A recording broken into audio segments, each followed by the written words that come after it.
So কেমিস্ট্রিতে আমরা last দিন electrolysis দেখছিলাম, আর ইলেকট্রোলাইসিসের হচ্ছে আমরা দুইটা এক্সাম্পল দেখছি, একটা হচ্ছে মলটেন সোডিয়াম ক্লোরাইড আর একটা হচ্ছে অ্যাকুয়াস সোডিয়াম ক্লোরাইড।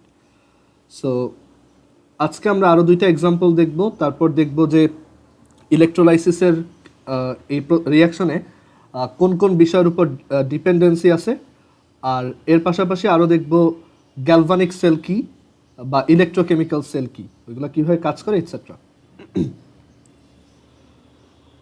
সো এখানে আমরা তোমার হয়তো লাস্ট দিন মনে আছে যে আমরা দুই ধরনের তোমার ইলেকট্রোলাইসিস দেখছিলাম, একটা হচ্ছে মলটেন সোডিয়াম ক্লোরাইড মানে গলিত sodium chloride that is melted. So এখানে দুইটা প্রোডাক্ট আসছিল যে NaCl-কে যদি আমরা Na প্লাস লিকুইড আর Cl মাইনাস লিকুইড এদেরকে যদি আমরা ইলেকট্রোলাইসিস করি, আফটার ইলেকট্রোলাইসিস এখান থেকে sodium metal plus half chlorine gas produce হয়। এটা ছিল মলটেন সোডিয়াম ক্লোরাইডের ইলেকট্রোলাইসিস রিয়াকশন। আর এই রিয়াকশনগুলো তুমি বুঝতেই পারতেছো, এগুলো হচ্ছে সবাই রিডক্স রিয়াকশন, বিকজ এখানে অ্যানোডে অক্সিডেশন হয় আর ক্যাথোডে রিডাকশন হয়। সো এগুলো সবাই হচ্ছে রিডক্স রিয়াকশন।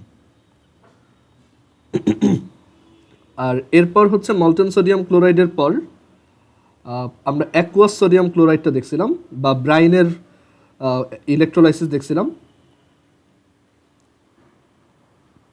অ্যাকুয়াস সোডিয়াম ক্লোরাইডে আমরা দেখছি প্রোডাক্টটা হচ্ছে হাইড্রোজেন আর ক্লোরিন হয়। এখানে হচ্ছে Na plus aqueous plus chlorine minus aqueous, এটার ইলেকট্রোলাইসিস এখানে H প্লাস আর OH মাইনাস আয়নও প্রেজেন্ট, দ্যাটস ওয়াই দেখা যায় hydrogen gas and half chlorine gas produce হয়। সো এখানে আমরা বলছিলাম দুইটার মধ্যে ডিফারেন্সটা রিজন হচ্ছে ইলেকট্রোকেমিক্যাল সিরিজ, আবার একটা জায়গায় ডিফারেন্স হয় না, সেটা হচ্ছে ইলেকট্রোকেমিক্যাল সিরিজে যদিও ক্লোরিন থেকে OH মাইনাস আগে ডিসচার্জ হওয়ার কথা, বাট স্টিল আমরা দেখছি যে ক্লোরিনই আগে ডিসচার্জ হয়, বিকজ ওইখানে আবার কনসেন্ট্রেশন একটা রোল প্লে করে। সো আমরা এই জিনিসগুলো দেখব যে ইলেকট্রোলাইসিসে কী কী ফ্যাক্টর কাজ করে। সো এইখানে দেখি যে factors related to electrolysis.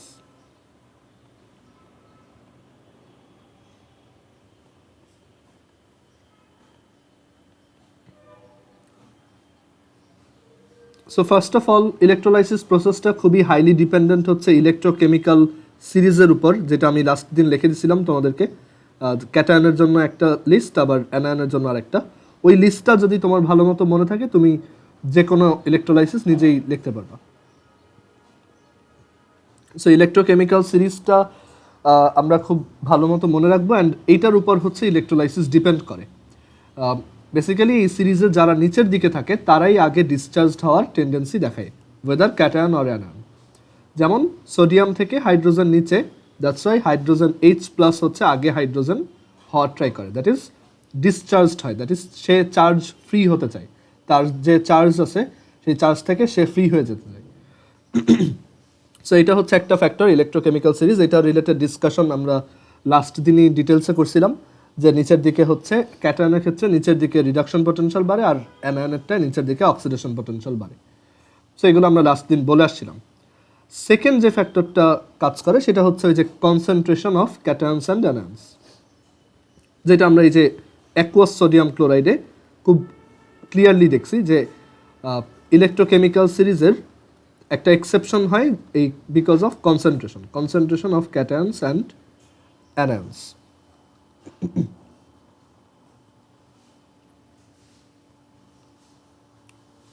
Okay, so এইটা তোমার এটা যদি তোমার সিকিউতে বি নাম্বারে আসে যে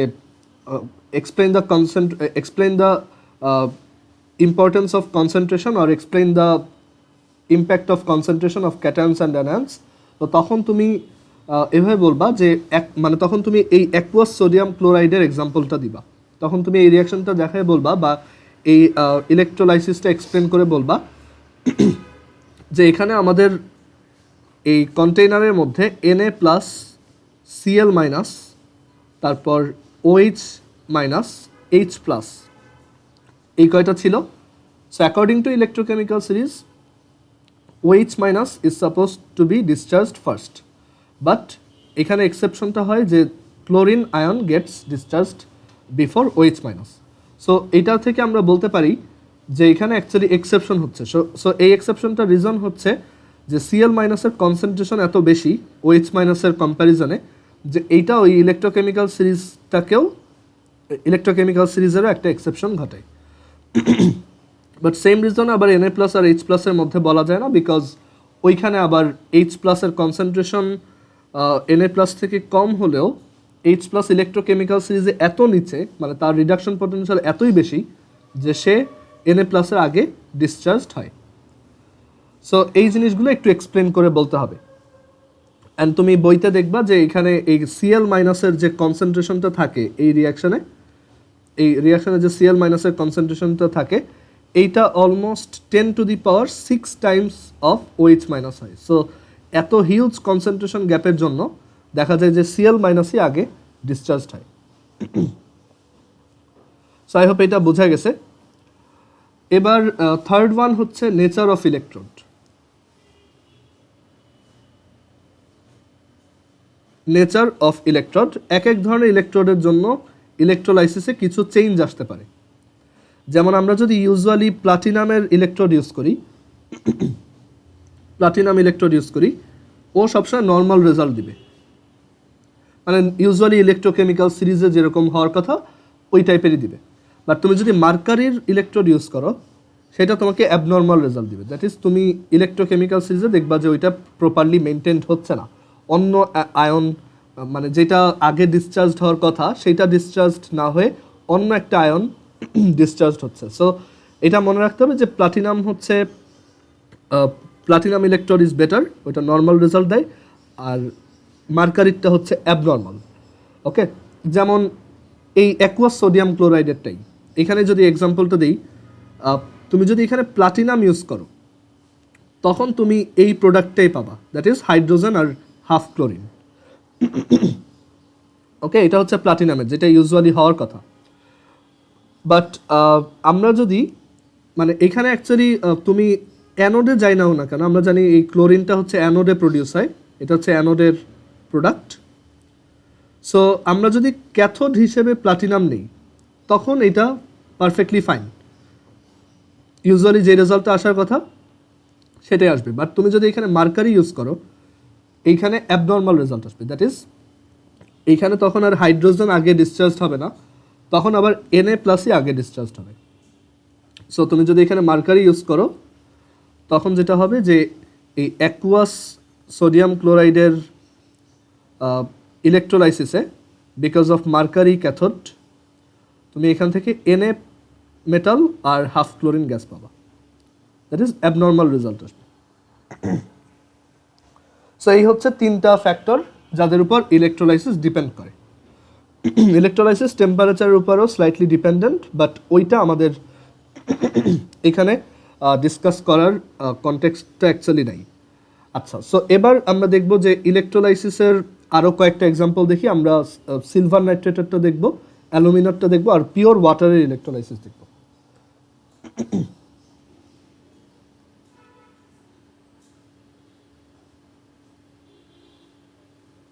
আচ্ছা, সো এবার এখানে হেডিং দাও ইলেকট্রোলাইসিস অফ অ্যালুমিনা।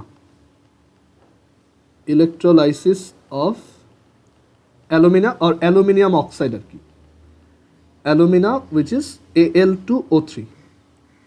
এইটার যদি আমরা ইলেকট্রোলাইসিস করি সো সেইটা দেখতে কীরকম হবে।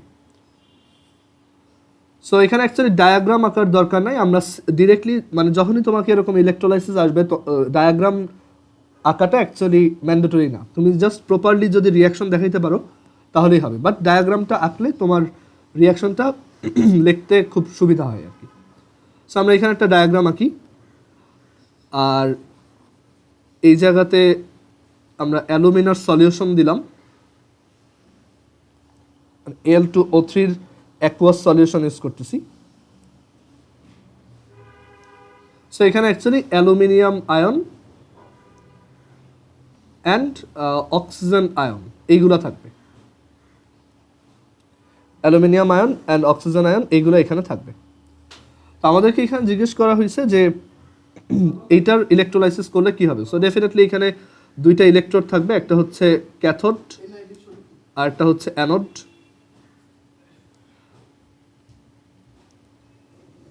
আচ্ছা, এখানে আরেকটা জিনিস একটু মনে রাখতে হয়, এই ইলেকট্রোডগুলা কখনোই এই কন্টেইনারের সাথে টাচ করানো যাবে না, এগুলো একটু উপরে রাখতে হবে, ঠিক আছে, এটা যাতে নিচে টাচ না করে। আচ্ছা, সো এখন এইখানে আমি দুইটা ইলেকট্রোড নিলাম, একটা হচ্ছে ক্যাথোড আর একটা অ্যানোড। সো ক্যাথোড হচ্ছে আমাদের ব্যাটারির নেগেটিভের সাথে কানেক্টেড, আর অ্যানোড হচ্ছে ব্যাটারির পজিটিভের সাথে কানেক্টেড। তো এইখানে এই অ্যানোডটা হচ্ছে পজিটিভলি চার্জড আর ক্যাথোডটা হচ্ছে নেগেটিভলি চার্জড। সো এইখানে যাবে হচ্ছে ক্যাটায়নগুলা, এইখানে যাবে অ্যানায়নগুলা। সো আমরা যদি রিয়াকশনটা দেখি যে অ্যানোডের অক্সিডেশন হাফ রিয়াকশনটা কীরকম।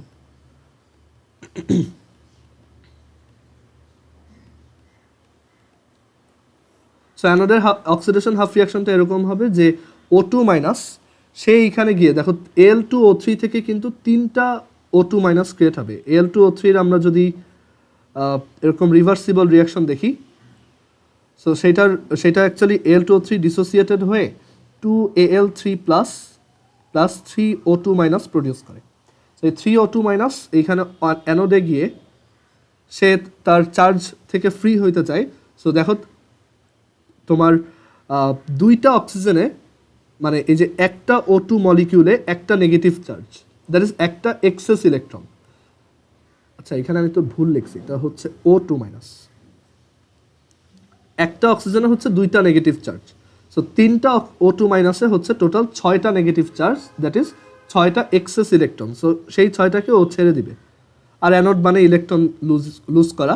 So 3O2 minus minus 6 electron, এখান থেকে আমরা পাবো 3/2 অক্সিজেন গ্যাস। 3/2 লেখার রিজন হচ্ছে অক্সিজেন একটা ডায়াটমিক গ্যাস। আচ্ছা, এবার ক্যাথোডের তোমার রিডাকশন হাফ রিয়াকশনটা দেখা যাক। Cathode reduction half reaction.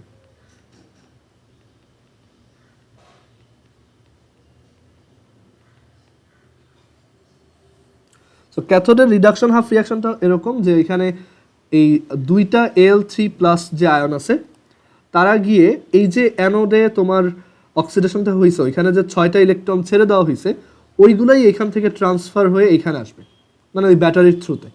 So 2Al3 plus ওই এক্সট্রা ইলেকট্রনগুলো এই Al3 প্লাস অ্যাবজর্ব করে, মানে ও ছেড়ে দিছে, ও এটাকে আবার রিসিভ করছে, রিসিভ করে ও এখানে দুইটা অ্যালুমিনিয়াম মেটাল প্রডিউস করছে, পিওর অ্যালুমিনিয়াম মেটাল। সো আমরা এখান থেকে এই দুইটাকে যদি অ্যাড করি তাহলে দেখো ইলেকট্রন ইলেকট্রন কাটা, এখান থেকে আমরা পাবো 2Al3 plus plus 3O2 minus, এখান থেকে প্রডিউস হয় 2Al প্লাস 3/2O2। ওকে, সো এই হচ্ছে অ্যালুমিনার তোমার ইলেকট্রোলাইসিস। এখন এইটা কেন ইম্পর্টেন্ট, এইটা আমরা যখন চ্যাপ্টার 10 পড়ব তখন ওইখানে দেখব এক্সট্রাকশন অফ মেটাল নামে একটা টপিক আছে, ওইখানে ওই চ্যাপ্টারটা মেনলি এইটা রিলেটেড ডিসকাশনই করে। সো এক্সট্রাকশন অফ মেটাল, এটা হচ্ছে অ্যালুমিনিয়াম মেটালের এক্সট্রাকশন। দ্যাট ইজ আমরা ওর থেকে, অ্যালুমিনিয়ামের যে ওর বা খনি বা আকরিক, সেইখান থেকে এরকম অ্যালুমিনা ফার্স্টে কালেক্ট করব, দেন ওইটার যদি আমরা ইলেকট্রোলাইসিস করি তাহলেই আমরা ক্যাথোডে, এই যে ক্যাথোডের উপর, এটা কিন্তু ক্যাথোডে হচ্ছে, ক্যাথোডের উপর পিওর অ্যালুমিনিয়াম মেটাল পাবো।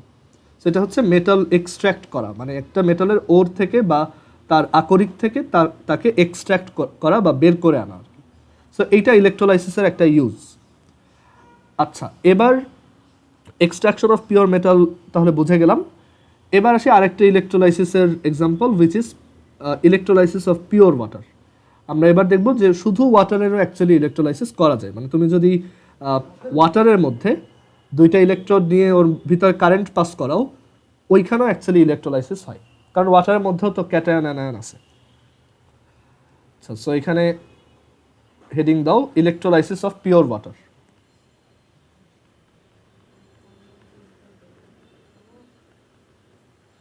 দ্যাট ইজ একটা, তুমি এক গ্লাস ওয়াটার নিয়ে তার ভিতরে যদি দুইটা ইলেকট্রোড রেখে ওইটার ভিতর দিয়ে তুমি কারেন্ট পাস করাও, বা ধরো দুইটা স্পুন রাখলে, এরকম একটা গ্লাস অফ ওয়াটার, তার ভিতরে তুমি দুইটা মেটালের স্পুন রাখলা, তারপর এই দুইটাকে ব্যাটারি দিয়ে কানেক্ট করলা, ওকে, আর এর ভিতর হচ্ছে ওয়াটার, তাহলে এখানে ইলেকট্রোলাইসিস হবে। এখন দেখা যাক এই ইলেকট্রোলাইসিসে কি প্রডিউস হয়। So electrolysis of pure water.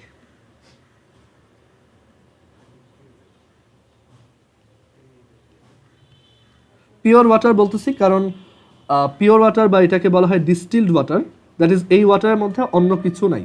আমরা যে ওয়াটার খাই বা ইউজ করি এগুলো কিন্তু পিওর ওয়াটার না, এর ভিতরে কিন্তু অনেক মিনারেলস থাকে। মিনারেলসগুলো আমাদের অ্যাকচুয়ালি বডির জন্য ভালো, বাট কেমিস্ট্রিতে এক্সপেরিমেন্ট করার জন্য ডিস্টিলড ওয়াটার বা একদম পিওর ওয়াটার লাগে যার মধ্যে কোনো মিনারেলস নেই, মানে যেই ওয়াটারটার কোনো টেস্ট নাই। ওকে, ওইটা তুমি কেমিস্ট্রি ল্যাবে গেলেই পাবা, বা এটা বানানোও যায় বাসায়। সো এই ইলেকট্রোলাইসিস অফ পিওর বা ডিস্টিলড ওয়াটার, এইটা আমরা দেখি যে এটা কি কি প্রোডাক্ট প্রডিউস করে ক্যাথোডে আর অ্যানোডে।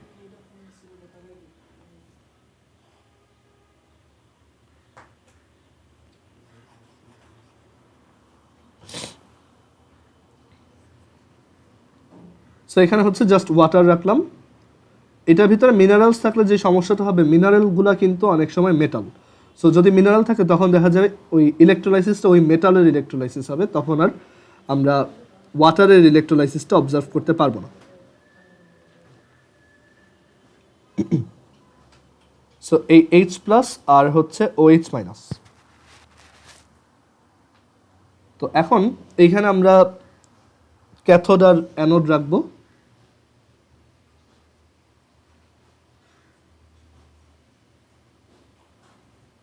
এটা হচ্ছে সাপোজ ক্যাথোড আর এটা হচ্ছে অ্যানোড।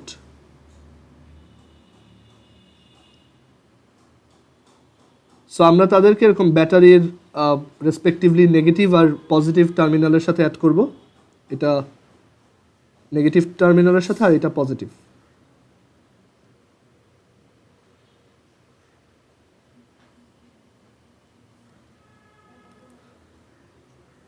সো এই হচ্ছে আমাদের এটা হচ্ছে অ্যানোড আর এই পাশেরটা হচ্ছে ক্যাথোড।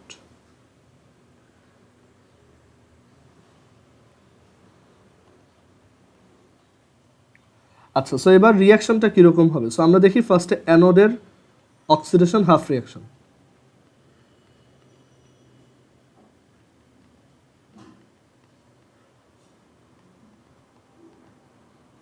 সো অ্যানোডের যে অক্সিডেশন হাফ রিয়াকশনটা হবে সেটা এরকম যে এখানে OH- গিয়ে অক্সিডাইজড হবে। সো OH- অক্সিডেশনটা কীরকম?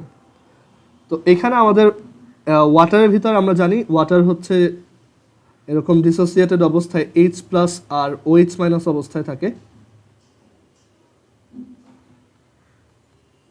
এখন অ্যানোডের রিয়াকশনটা কীরকম হবে? সো অ্যানোডে এই OH- দেখো তার হচ্ছে একটা ইলেকট্রন এখানে এক্সট্রা, সো সে এই ইলেকট্রনটা ছেড়ে দিবে, বাট এখান থেকে প্রডিউস করবে কি? এটা কি OH প্রডিউস করবে? না, এরকম কিছু অ্যাকচুয়ালি থাকা পসিবল না। সো এখান থেকে যেটা ও প্রডিউস করবে সেটা হচ্ছে ও পিওর অক্সিজেন গ্যাস প্রডিউস করবে, আর ও এইখান থেকে পিওর ওয়াটার প্রডিউস করবে। এখন কয়টা প্রডিউস করবে সেটা একটু ক্যালকুলেট করে বের করবো আমরা। যে এইখানে দেখো লেফট সাইডে একটা OH- আছে, সো আমরা যদি এইটার সামনে একটা 1/4 দিই আর এটার সামনে একটা 1/4 দিই, তাহলে দেখো আচ্ছা এটার সামনে একটা হাফ দিই, তাহলে দেখো রাইট সাইডে আমার টোটাল 1/4 অক্সিজেন প্লাস এইখান থেকে একটা হাফ অক্সিজেন, আর 1/4 অক্সিজেন গ্যাস মানে হচ্ছে হাফ অক্সিজেন, আর এটাও হাফ অক্সিজেন, দুইটা মিলে শুধু অক্সিজেন, যেটা এই যে লেফট সাইডে আছে। ওকে, সো এইভাবে আমরা একটু ব্যালেন্স করলাম। আর এখন কথা হচ্ছে এইখানে হাইড্রোজেনটা ব্যালেন্স হয়েছে কিনা। সো হাইড্রোজেনটাও দেখো ব্যালেন্সড হয়েছে, কারণ এই পাশে হাফ হাইড্রোজেন হয়েছে, যেটা এইখানে একটা হাইড্রোজেনই আছে। সো আমরা তাহলে ক্লিয়ার যে এই OH- তাহলে ইলেকট্রন একটা ছেড়ে দিয়ে এরকম পিওর ওয়াটার, মানে ওয়াটার আর অক্সিজেন গ্যাস প্রডিউস করবে। আচ্ছা, এবার আসা যাক cathode oxidation half reaction. Cathode reduction half reaction. ক্যাথোডের রিডাকশন হয় অলওয়েজ, তো ক্যাথোড রিডাকশন হাফ, আমরা হাফ রিয়াকশন বলি বিকজ এটা একটা কমপ্লিট রিয়াকশনের অর্ধেক, কারণ এই যে ইলেকট্রনটা ছাড়ছি ওইটাই আবার এইখানে রিসিভড হচ্ছে, সো একটা রিয়াকশন আরেকটার সাথে কানেক্টেড। তো এখানে ক্যাথোডে যে রিয়াকশনটা হবে সেটা হচ্ছে এই ক্যাটায়নটা এই জায়গায় গিয়ে তার একটা ইলেকট্রনের যে শর্টেজ সেটা সে ওইখান থেকে একটা ইলেকট্রন নিয়ে এটা ফুলফিল করবে, সো এটা তখন পাওয়া যাবে হাফ হাইড্রোজেন। আচ্ছা, এখন এখানে যে ফ্র্যাকশন দেখতে খুব বাজে লাগতেছে, তো আমরা এক কাজ করি, বোথ সাইডে 4 দিয়ে মাল্টিপ্লাই করে দিই, তাহলে এখানে এটা 1 হবে আর এইটা হবে 2, আর এই পাশে তাহলে আমি 4 ইলেকট্রন পাবো, আর এই পাশে আমি 4 OH মাইনাস পাবো। আর যেহেতু এইখান থেকে তাহলে আমি এই প্রথম রিয়াকশনটাকে আমি 4 দিয়ে মাল্টিপ্লাই করছি, সো এখান থেকে 4টা ইলেকট্রন বের হচ্ছে, এখন এই 4টাকে রিসিভ তো করাইতে হবে, তো সেটার জন্য আমি সেকেন্ড রিয়াকশনটাকেও 4 দিয়ে মাল্টিপ্লাই করব, কারণ আমি চাই যে ওই ইলেকট্রনটা যাতে ব্যালেন্সড হয়। সো এইটারও রাইট সাইডে একটা 2 হাইড্রোজেন চলে আসবে। সো এবার এই দুজনকে অ্যাড করো, সো এই দুজনকে অ্যাড করলে আমরা পাবো 4H প্লাস 4OH মাইনাস, আর এটাকে অ্যাকচুয়ালি 4H2O বলা যায়, 4H2O। সেইখান থেকে আমরা পাচ্ছি 4টা ইলেকট্রনের ইন্টারচেঞ্জের মাধ্যমে, মানে একজন ডোনেট করছে একজন রিসিভ করছে, বা 4 মোল ইলেকট্রন বলা উচিত, 4 মোল ইলেকট্রন, সেইখান থেকে আমরা পাচ্ছি এই 2H2 গ্যাস, এটা pure gas, plus oxygen gas plus liquid water. So রিয়াকশনটা কীরকম দাঁড়াইলো? রিয়াকশনটা দাঁড়াইলো যে H2O ছিল ফার্স্টে, সেইটা 4টা ইলেকট্রনের ইন্টারচেঞ্জের মাধ্যমে, মানে 4টা H2O থেকে 4টা ইলেকট্রনের ইন্টারচেঞ্জ, মানে একজনের ডোনেশন আরেকজনের হচ্ছে ওইটা রিসিভ করা, সো ওইখান থেকে আমরা পাচ্ছি 2H2 plus O2 plus 2H2O। So actually এইটা হচ্ছে অ্যাকচুয়াল রিয়াকশন, বাট অনেক সময় তুমি দেখবা যে এই 2H2Oটাকে লেফট সাইডে নিয়ে বলা হয় যে 2H2O থেকে 4টা ইলেকট্রনের এই ইন্টারচেঞ্জের মাধ্যমে আমরা পাই 2H2 প্লাস O2। এইটাও ভ্যালিড, এটাও বলতে পারবা যে এইটাকে তুমি লেফট সাইডে নিয়ে সাবট্র্যাক্ট করো, মানে বলা যায় 2টা ওয়াটার থেকে ইলেকট্রোলাইসিসের মাধ্যমে 2টা হাইড্রোজেন আর একটা অক্সিজেন প্রডিউস হয়, মানে 2 মোল ওয়াটার 4 মোল ইলেকট্রনের ইন্টারচেঞ্জের মাধ্যমে, মানে এই ক্যাথোড থেকে অ্যানোডে ট্রান্সফারের মাধ্যমে 2 মোল হাইড্রোজেন গ্যাস আর 1 মোল অক্সিজেন গ্যাস প্রডিউস করে। সো এখানে ক্যাথোড যে ইলেকট্রোডটা আছে তুমি দেখবা এখানে বাবল উঠতেছে, সো এই বাবলটা তো উড়ে চলে যাবে, সো ওইটাকে তুমি আবার একটা টেস্ট টিউবে কালেক্ট করবা। সো এটা কালেক্ট করার একটা ওয়ে আছে, সেই ওয়েটা হচ্ছে যে তুমি একটা টেস্ট টিউব নিবা ফার্স্টে, দেন তুমি যদি এই টেস্ট টিউবটাকে জাস্ট এইটার উপরে রেখে দাও, ওইটা ইফেক্টিভ হবে না, দেখা যাবে গ্যাস এখান থেকে বের হয়ে বাইরে চলে যাবে। সো এটা করার ইফেক্টিভ ওয়েটা হচ্ছে বা প্রপার ওয়েটা হচ্ছে যে এই টেস্ট টিউবটাকে তুমি ফার্স্টে পুরোপুরি পানি দিয়ে ফিল আপ করবা, ফিল আপ করে দেন এইটার উপরে রাখবা। সো এটার ভিতরে এখন পানি, সো এখান থেকে যখন হাইড্রোজেন গ্যাস উপরে উঠবে ও গিয়ে ওই ওয়াটারগুলোকে সরাই দিবে, সো ওয়াটারটা আস্তে আস্তে নিচের দিকে নামবে আর এই টেস্ট টিউবটা আস্তে আস্তে হাইড্রোজেন গ্যাস দিয়ে ফিল আপ হবে, একসময় পুরোটাই হাইড্রোজেন গ্যাস দিয়ে ফিল আপ থাকবে, ওকে, পুরোটাই ফিল্ড আপ থাকবে এরকম। অ্যান্ড দেন তুমি নিচে একটা গ্লাস, একটা ওয়াচ গ্লাস বা ওরকম কোনো একটা গ্লাস বা একটা ঢাকনা দিয়ে এটা আবার উঠায় আনবা, তাহলে তোমার কাছে পিওর হাইড্রোজেন গ্যাস থাকবে, ওকে। এটা হচ্ছে, এটাকে বাংলায় বলে তোমার পানির নিম্নমুখী অপসারণ প্রক্রিয়া, দ্যাট ইজ পানিকে নিচের দিক দিয়ে বের করে গ্যাস কালেকশনের প্রসেস।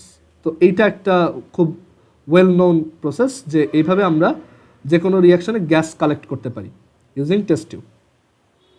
সো ওইটাকে আমরা একটা টেস্ট টিউবে কালেক্ট করবো এরকম এই জায়গাতে,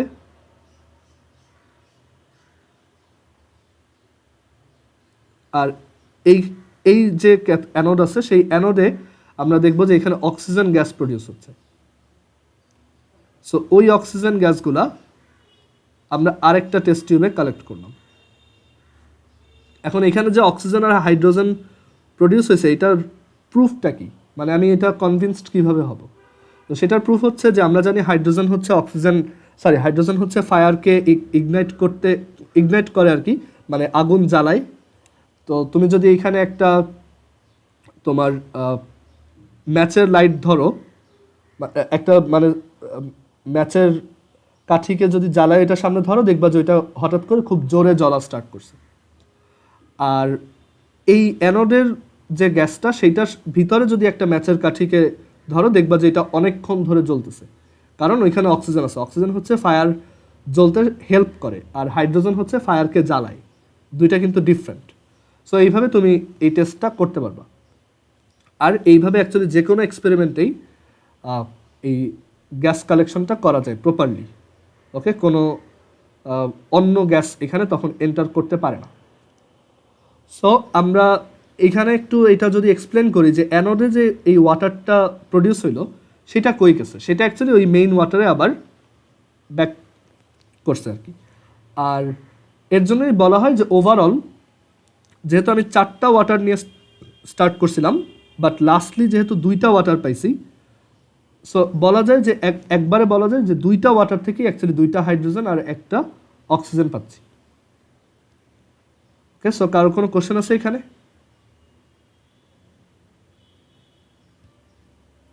আচ্ছা, এখানে ডিস্টিলড ওয়াটারের পাশে লিখে রাখো এটা হচ্ছে কোনো মিনারেল থাকে না, মানে এটা একদম পিওরেস্ট ওয়াটার।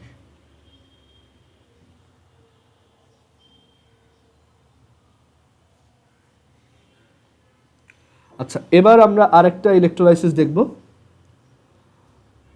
যেটা হচ্ছে সিলভার নাইট্রেটের ইলেকট্রোলাইসিস।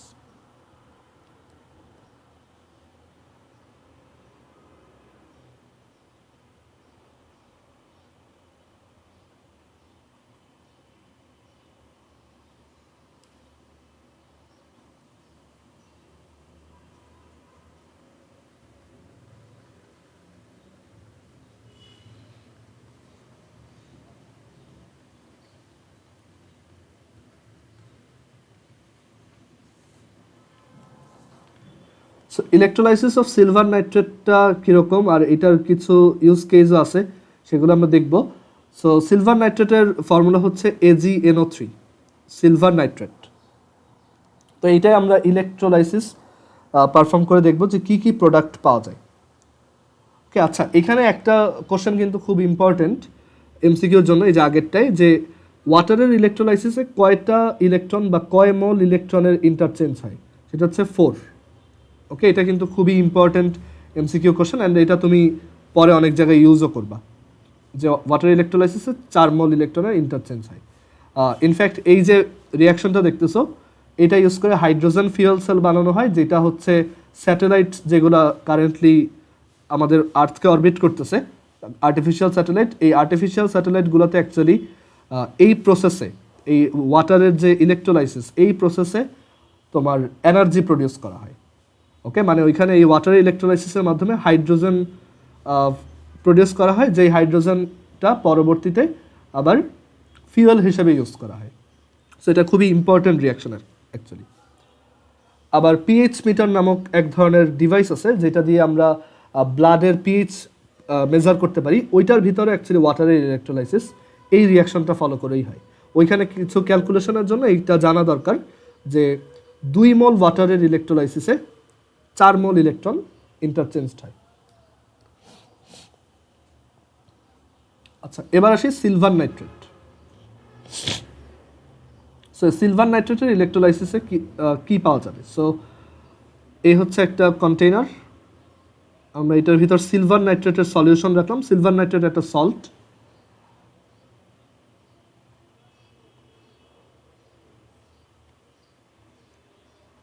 সো সিলভার নাইট্রেটের সলিউশনে Ag প্লাস আর NO3 মাইনাস, এই দুইটা ক্যাটায়ন আর অ্যানায়ন প্রেজেন্ট। ওকে, মানে এটা একটা অ্যাকুয়াস সলিউশন। সো এই অ্যাকুয়াস সলিউশনে আমরা দেখি যে AgNO3, সো এটা যদি ডিসোসিয়েটেড হয় অ্যাকুয়াস সলিউশনে, তখন এখানে Ag plus aqueous and NO3 minus aqueous থাকে। আচ্ছা, এখন একটু আমরা দেখি ইলেকট্রোকেমিক্যাল সিরিজের যে ক্যালকুলেশনটা, সেইটা অনুযায়ী কার আগে ডিসোসিয়েটেড হওয়ার কথা। ওকে, এখানে কোন এই এজি প্লাসের আগে ডিসোসিয়েশন হবে নাকি এইচ প্লাসের, আর নাইট্রেটের আগে ডিসোসিয়েশন হবে নাকি ওএইচ মাইনাসের, কারণ এটা তো অ্যাকুয়াস সলিউশন, এখানে ওয়াটারের দুইটা আয়নও আছে। সো আমরা যদি একটু ইলেকট্রোকেমিক্যাল সিরিজটা মনে করি, দেখো ওইখানে কিন্তু হাইড্রোজেনের পরে ছিল সিলভার, তাই না? প্রথমে ছিল হচ্ছে হাইড্রোজেন, তারপর হচ্ছে কপার, তারপর ছিল মার্কারি, তারপর ছিল সিলভার। সো এখানে অবভিয়াসলি সিলভারটা আগে ডিসোসিয়েটেড হবে, হাইড্রোজেন না। আর NO3 মাইনাস আর OH মাইনাসের আগে OH মাইনাসের হচ্ছে আগে ডিসোসিয়েটেড হওয়ার কথা, বাট স্টিল ওই যে আগের লজিক, যেখানে NO3 মাইনাসের কনসেন্ট্রেশন অনেক বেশি, সো আমরা NO3 মাইনাসকেই ডিসোসিয়েট মানে ইলেকট্রোলাইসিসের প্রোডাক্ট হিসেবে পাবো। বাট এখানে আমাদের অ্যাকচুয়ালি এই অ্যানোডের রিয়াকশনটা দেখার থেকে আমাদের মেইন ইন্টারেস্ট হচ্ছে আমরা ক্যাথোডের রিয়াকশনটা মেইনলি দেখব। অ্যানোডের রিয়াকশনটা একটু কমপ্লেক্স, সো আমরা মেইনলি এখানে এই ক্যাথোডের রিয়াকশনটাই দেখব। তো আমরা এখানে ক্যাথোড আর অ্যানোড নেই।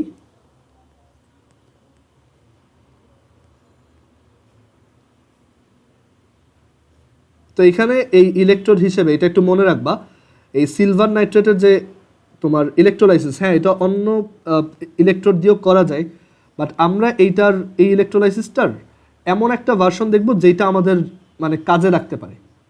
সো এখানে আমরা একটা ইলেকট্রোড নিলাম যেটা আমরা ক্যাথোড হিসেবে ইউজ করব, আর এইখানে আরেকটা ইলেকট্রোড নিলাম যেটা আমরা অ্যানোড হিসেবে ইউজ করব।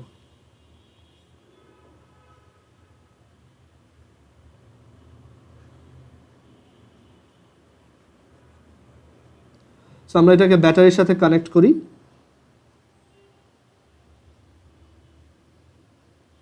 সো এটা ক্যাথোড, এটা অ্যানোড। সো এখানে আমরা যেই মানে এই ইলেকট্রোলাইসিসটা তো অ্যাকচুয়ালি অনেকভাবে করা যায়। সো তোমাদেরকে বলছিলাম যে অ্যাকচুয়ালি ইলেকট্রোডের উপর ডিপেন্ড করে যে কে ডিসোসিয়েটেড হবে, মানে ইলেকট্রোডটাও অ্যাকচুয়ালি অনেক সময় এই ইলেকট্রোকেমিক্যাল সিরিজের এক্সেপশন ঘটায়, ইভেন কনসেন্ট্রেশনেরও এক্সেপশন ঘটায়। সো এইখানে আমরা যেই ইলেকট্রোড ইউজ করবো, আমরা যদি দুইটাতেই প্লাটিনাম ইউজ করতাম তাহলে এই রিয়াকশনটা মানে এইখান থেকে ইলেকট্রোলাইসিসটা হইতো। বাট আমরা এটার একটা প্র্যাকটিক্যাল ইউজ দেখতে চাচ্ছি যে সিলভার নাইট্রেটের ইলেকট্রোলাইসিস করে আমি কি করতে চাই।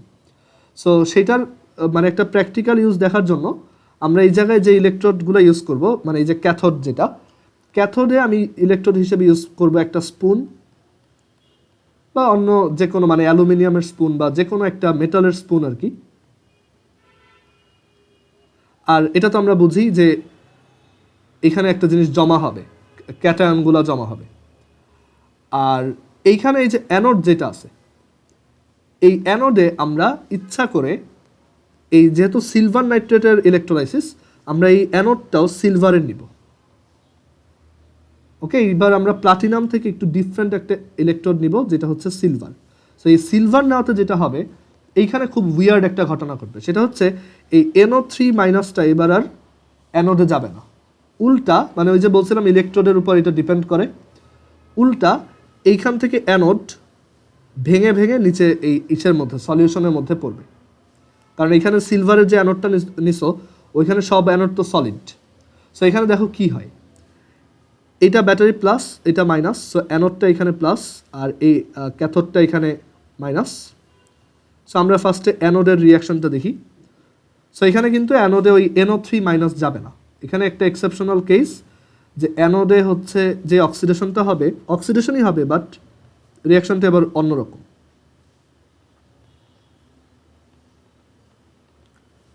সেটা হচ্ছে এই অ্যানোডে দেখো, অ্যানোড হচ্ছে সিলভার দিয়ে বানানো, সেইখানে এই যে পিওর যে মেটালিক সিলভারগুলো আছে তারা একটা করে ইলেকট্রন অ্যানোডে ছেড়ে দিয়ে, এই যে ছেড়ে দিচ্ছে এটাই অক্সিডেশন, Ag প্লাসে কনভার্ট হয়ে এই সলিউশনে ডিজলভড হবে। ওকে, আর ক্যাথোডে যেটা হবে, ক্যাথোড, আচ্ছা আমার কথা কি কেটে কেটে যাচ্ছে একটু বলো তো?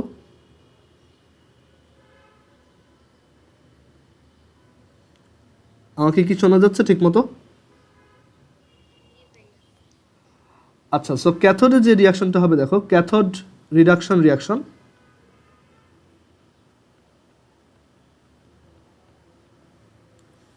ক্যাথোডে হচ্ছে এই ক্যাটায়নটা এটার দিকে অ্যাট্রাক্টেড হবে, কারণ ওই যে অ্যানোডে সিলভার মেটাল যারা পিওর সিলভার এজিএস যারা ছিল সলিড সিলভার, তারা একটা করে ইলেকট্রন এই অ্যানোডে রেখে দিয়ে এখানে লাফ দিয়ে পড়ে গেছে সলিউশনের মধ্যে। ওই ইলেকট্রনগুলো এখান থেকে ট্রাভেল করে এই এই স্পুনের মধ্যে আসছে, ওইখান থেকে আবার ওই ইলেকট্রনটাকেই রিসিভ করে এই সিলভারটা এই জায়গায় চলে আসতেছে। মানে ওই এজি প্লাস যেগুলো সলিউশনের মধ্যে আছে তারা এই ইলেকট্রনগুলোকে রিসিভ করে অ্যানোডে পিওর সিলভার হিসেবে জমা হচ্ছে। ওকে, সো এইভাবে যদি চলে, একসময় আমি কি দেখব, এই অ্যানোডটা প্রথমে ধরো অনেক মোটা ছিল, সিলভার দিয়ে বানানো পিওর সিলভার, বাট আস্তে আস্তে এটা কি ডিকে হয়েছে, মানে এটা আস্তে আস্তে চিকন হয়ে গেছে, অ্যান্ড এই স্পুনটার চারপাশে একটা সুন্দর সিলভারের লেয়ার পড়ছে। সো এই যে প্রসেসটা, এইটা কি মানে আমি যে স্পুনটা পাবো সেই স্পুনটা কি হবে, মানে স্পুনটার উপর কিসের লেয়ার থাকবে, এবার সিলভারের লেয়ার থাকবে। দ্যাট ইজ স্পুনটা খুব তোমার ব্রাইট হবে আর কি, চকচক করবে। সো আমরা এই যে প্রসেসটা ইউজ করলাম এটাকেই বলা হয় ইলেকট্রোপ্লেটিং। ইলেকট্রোপ্লেটিং দ্যাট ইজ ইলেকট্রোলাইসিসের মাধ্যমে আমরা যদি একটা মেটালের উপর বা একটা অবজেক্টের উপর একটা মেটালের একটা লেয়ার বা একটা মানে একটা লেয়ার দিই, সেটাকেই বলা হয় ইলেকট্রোপ্লেটিং। মানে আমরা যদি মেটালকে প্লেটিং করি এখানে, সেটাই হচ্ছে ইলেকট্রোপ্লেটিং।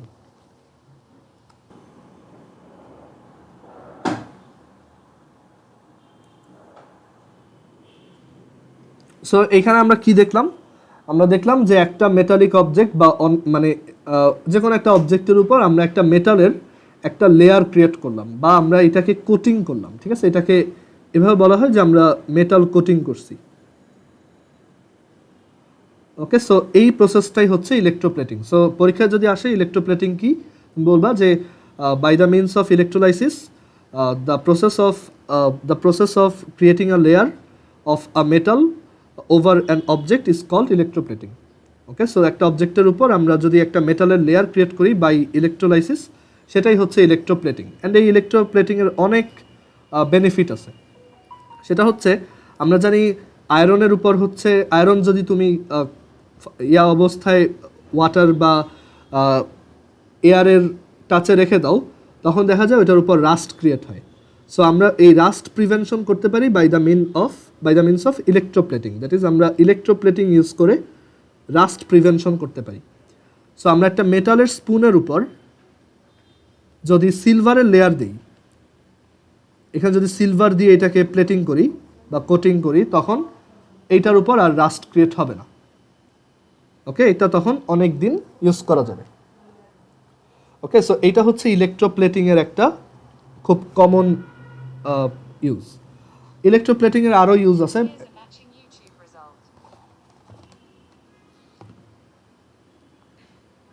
আচ্ছা, আমি এখানে বারবার ইলেকট্রোপ্লেটিং বলতেছি আর আমার ফোনে সামহাও এই গুগল অ্যাসিস্ট্যান্ট অন হয়ে গেছিলো, ও আবার ইউটিউব থেকে ইলেকট্রোলাইসিসের ভিডিও বের করছে।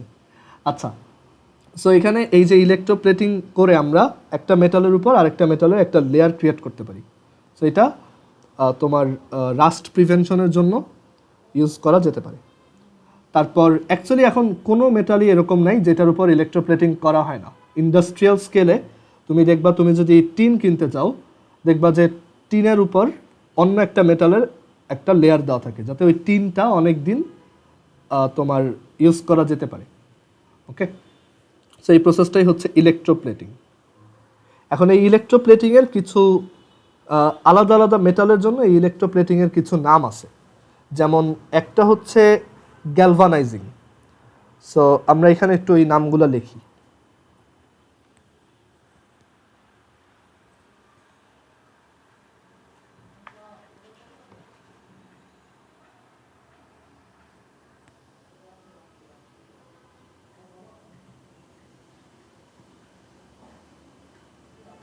সেখানে হেডিং দেই ইলেকট্রোপ্লেটিং।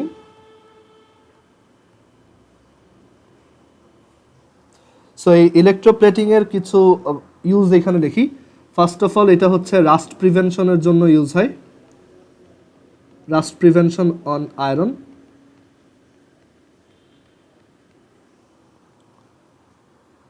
তারপর আচ্ছা, এখানে একটু ডেফিনেশনটাও লিখে রাখো যে adding a layer of a metal on another metal using electrolysis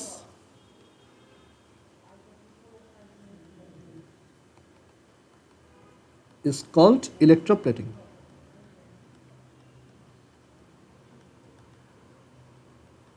আচ্ছা, সো এটার ইউজ হচ্ছে রাস্ট প্রিভেনশন অন আয়রন। তারপর এটা হচ্ছে মেটালের ব্রাইটনেস ইনক্রিজ করে। একটা নর্মাল স্পুন দেখতে যেরকম, তুমি যদি ওইটার উপর সিলভারের একটা লেয়ার দাও, ওইটা অনেকটা মিররের মতো দেখাবে। সো এটা হচ্ছে মেটাল এর ব্রাইটনেস ইনক্রিজ করে।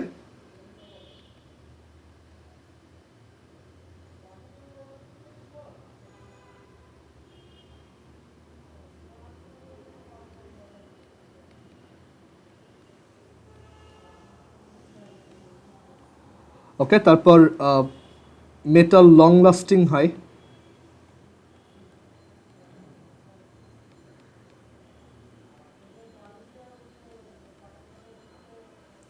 And no degradation happens. ওই মেটালটার কোনো ডিগ্রেডেশন হয় না, মেটালটার কোয়ালিটিটা একদম প্রথমের মতোই থাকে।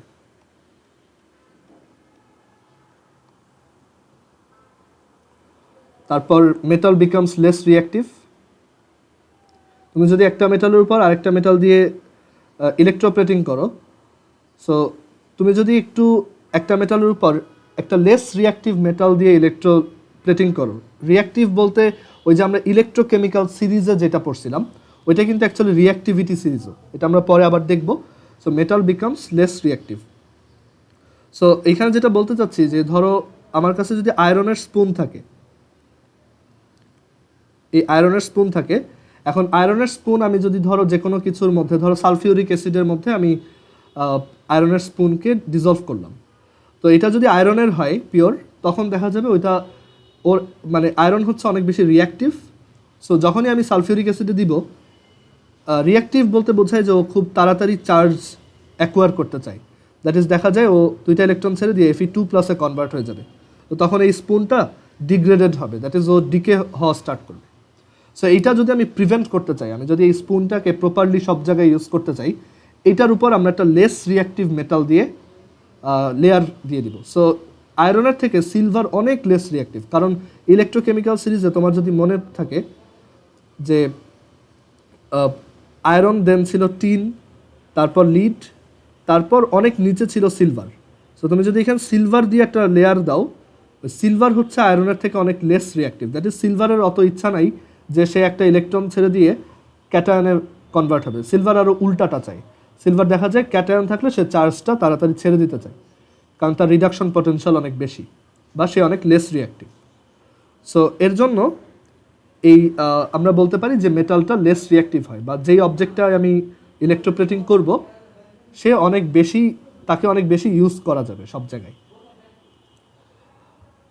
তারপর এখানে যে বললাম রাস্ট প্রিভেনশন, ওইটা অ্যাকচুয়ালি এই এক্সাম্পলটারই একটা রিফ্রেশ করা ভার্সন, যে ওই মেটাল লেস রিঅ্যাক্টিভ হইলেই অ্যাকচুয়ালি আয়রনও কম রাস্ট প্রডিউস করবে আর কি। সো এইগুলো হচ্ছে ইলেকট্রোপ্লেটিংয়ের কিছু ইউজ কেস। আর ইলেকট্রোপ্লেটিংয়ের একটা স্পেশাল নাম হচ্ছে গ্যালভানাইজেশন। ওকে, গ্যালভানাইজেশন হচ্ছে যদি জিঙ্কের ইলেকট্রোপ্লেটিং করা হয় তখন আমরা ওইটাকে বলি গ্যালভানাইজেশন। ওকে, আমরা যদি জিঙ্ক ইউজ করে কোনো একটা মেটালের ইলেকট্রোপ্লেটিং করি তখন সেটাকে আমরা গ্যালভানাইজেশন বলি। অ্যান্ড যত ধরনের অর্নামেন্টস আছে, এখন অর্নামেন্টস আছে এইগুলা সব, এগুলোর উপর এই গ্যালভানাইজেশন করা হয়। তারপর এক ধরনের ফেক গোল্ড আছে, এটা হয়তো জানো যে ফেক গোল্ডটা হচ্ছে অ্যাকচুয়ালি কপার, মানে মেটালের উপর কপার দিয়ে প্লেটিং করে ওইটাকে গোল্ড হিসাবে, মানে ওইটা হচ্ছে ফেক গোল্ড। এটা সবাই জানে যে এটা হচ্ছে অ্যাকচুয়ালি গোল্ড না, দেখতে গোল্ডের মতো, এটা অ্যাকচুয়ালি কপার। সো এবার আমরা তাহলে পরের ইসে যাই, পরের টপিকে যাই। আচ্ছা, একটু ওয়েট।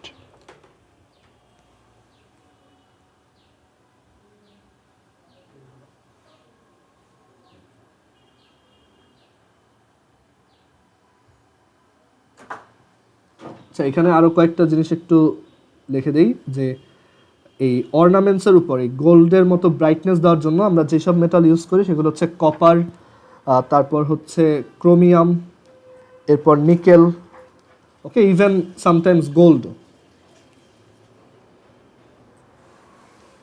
তারপর হচ্ছে সিলভার, এগুলো ইউজ করে আমরা অ্যাকচুয়ালি অর্নামেন্টসের উপর লেয়ার দিই।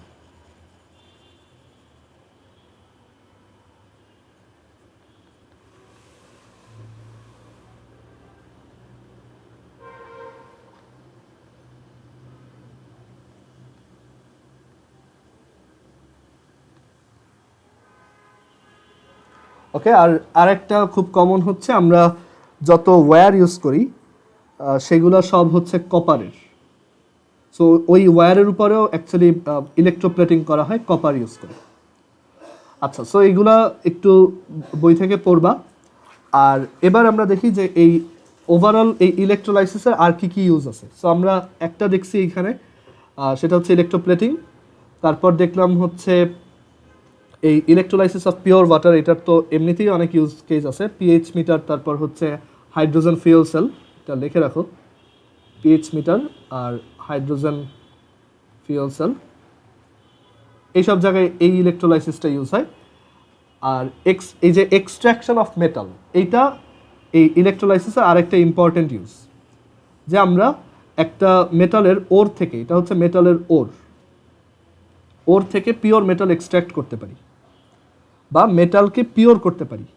আমাদের কাছে যদি এমন একটা স্যাম্পল থাকে যেটাতে মেটালটা হচ্ছে একটু পলিউটেড বা এখানে অন্য কোনো ধরনের সাবস্টেন্স মিক্সড করা আছে, তো তখন আমরা এই ইলেকট্রোলাইসিসের মাধ্যমে পিওর মেটাল এক্সট্রাক্ট করতে পারি। ওকে, সো এটা করা হয় এই যে এইখানে আমরা যে সিলভারের যে এক্সাম্পলটা দেখলাম অনেকটা ওইভাবে, যে আমরা এখানে সব এমনভাবে করব যে আমি যেই মেটালটাকে পিউরিফাই করতে চাচ্ছি বা যেটা থেকে পিওর মেটালটা এক্সট্রাক্ট করতে চাচ্ছি, আমি ধরো এখানে এই যে অ্যানোডটা নিলাম, এই অ্যানোডটা হচ্ছে ধরো পলিউটেড, মানে এটার মধ্যে সিলভারের পাশাপাশি আরও কিছু জিনিসপত্র মিক্স করা আছে। সো আমি যেটা করব, এইখানে এরকম একটা স্পুন নিব, সেটার উপর এই যে ক্যাথোড যেটা আছে সেটা হচ্ছে অন্য একটা মেটালের তৈরি, আর এইখানে আমি ওই যেই মেটালটাকে আমি পিউরিফাই করতে চাই তার একটা পিওর মিক্সচার এখানে দিয়ে দিলাম। সো এখানে আমরা জানি এই আস্তে আস্তে এখান থেকে সিলভার কন্টিনিউয়াসলি নিচে নামতে থাকবে, আর এটা ডিকে হইতে থাকবে। সো আমি ততক্ষণ এই রিয়াকশনটা চালাবো যতক্ষণ না পুরোটা ডিকে হয়, অ্যান্ড পুরোটা ডিকে হইলে একসময় সব সিলভারগুলোই এখানে জমা হবে, আর ওই যে যেগুলো ছিল এখানে যে অন্য সাবস্টেন্স যেগুলো ছিল সেগুলো নিচে জমা হয়ে যাবে। সো আমরা এইভাবে মেটালকে পিউরিফাই করতে পারি। সো এই হচ্ছে ইলেকট্রোলাইসিসের কিছু ইউজ। এবার আমরা গ্যালভানিক সেলে চলে যাব। আমাদের ইলেকট্রোলাইসিস পড়া শেষ, এবার আমরা দেখব গ্যালভানিক সেল, বা এটার আরেকটা নাম হচ্ছে, মানে সিম্পলি এটাকে বললে ব্যাটারি, এটা হচ্ছে ব্যাটারি পড়বো এবার, গ্যালভানিক সেল।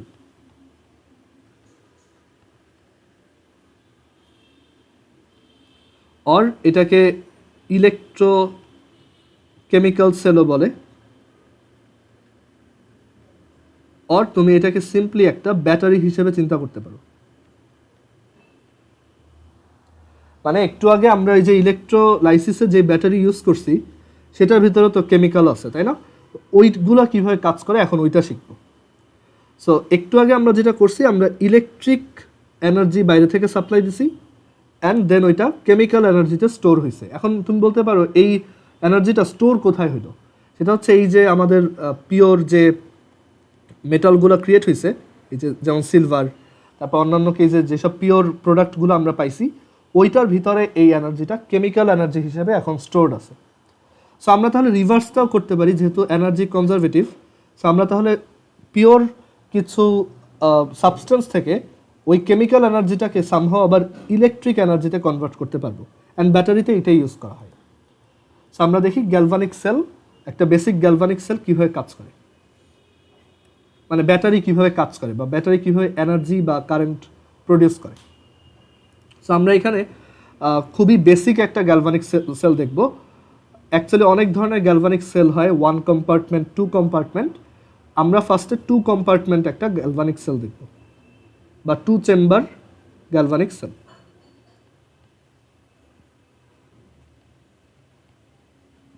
অ্যান্ড এটা হচ্ছে মোস্ট বেসিক, মানে ইন্ট্রোডাক্টরি হিসেবে এই গ্যালভানিক সেলটাই আমাদের আইডিয়াগুলো ক্লিয়ার করবে। সো এখানে আমরা 2টা কন্টেইনার নিব, এই একটা আর এই আরেকটা।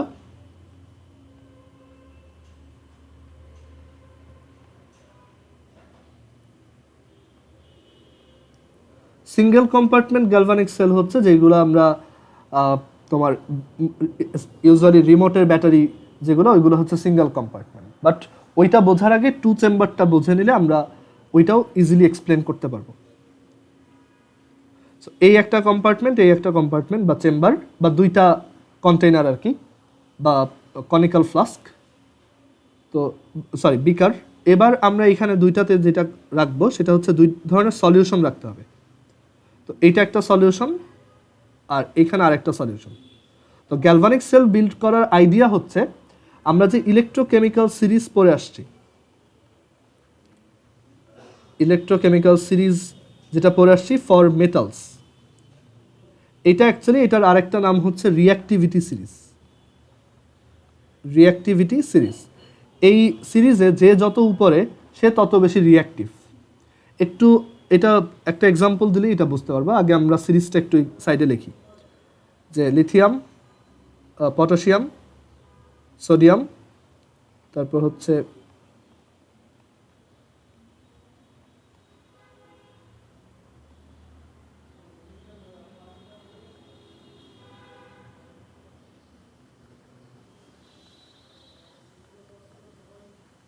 ওকে। সো এই হচ্ছে আমাদের ইলেকট্রোকেমিক্যাল সিরিজ। আমরা বলছিলাম নিচের দিকে যে তার হচ্ছে ডিসচার্জড হওয়ার টেন্ডেন্সি বেশি,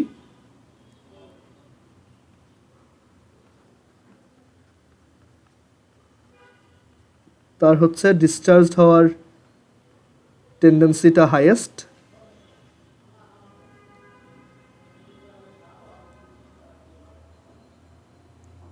আর এর হচ্ছে চার্জড হওয়ার টেন্ডেন্সিটা হাইয়েস্ট।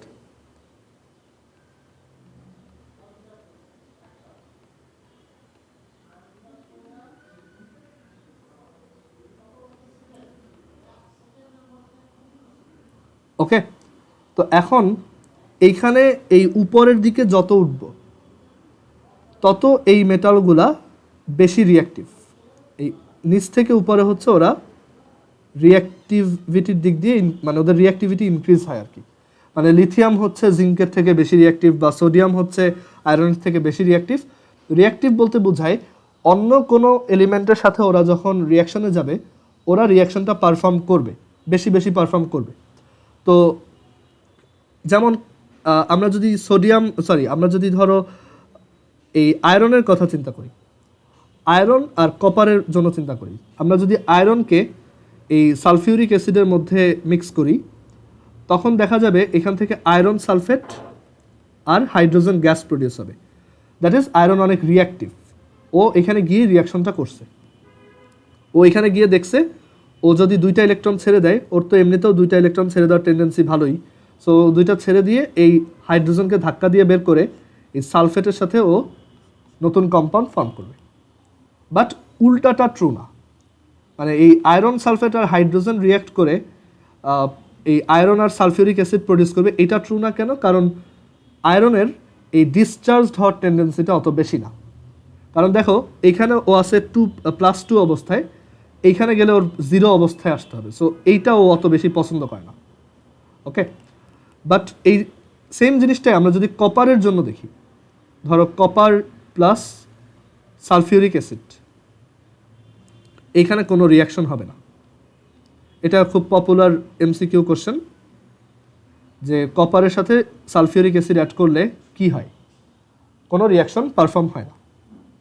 বাট আমরা যদি কপার সালফেটের সাথে, এখানে লিখলাম কপার সালফেটের সাথে হাইড্রোজেন অ্যাড করি, তখন এটা ঠিকই copper plus sulphuric acid produce করবে। দ্যাট ইজ উল্টা রিয়াকশনটা ট্রু, কারণ এখানে কপার +2 অবস্থায় আছে, এখানে 0, ও চায় যে এটা ও তাড়াতাড়ি ডিসচার্জ হোক, কারণ ও ইলেকট্রোকেমিক্যাল সিরিজে অনেক নিচে।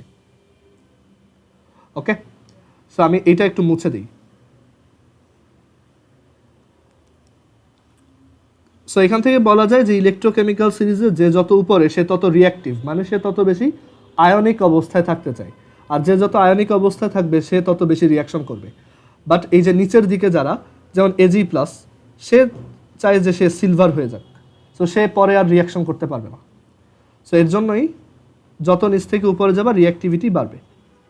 আর যত বেশি রিঅ্যাক্টিভিটি বাড়বে, আমরা জানি মেটাল যারা, এটা আমরা পরে আসছিলাম, মেটাল যারা তারা হচ্ছে ইউজুয়ালি রিডিউসার। সো যত উপরের দিকে যাবা তুমি স্ট্রং রিডিউসার পাবা, স্ট্রং রিডিউসার পাবা। আমরা যখন অর্গানিক কেমিস্ট্রি দেখব তখন দেখবা যে ওইখানে কিছু রিডাকশন রিয়াকশন আছে যেখানে রিডিউসার হিসেবে লিথিয়াম, তারপর সোডিয়াম, এইগুলো খুবই কমন।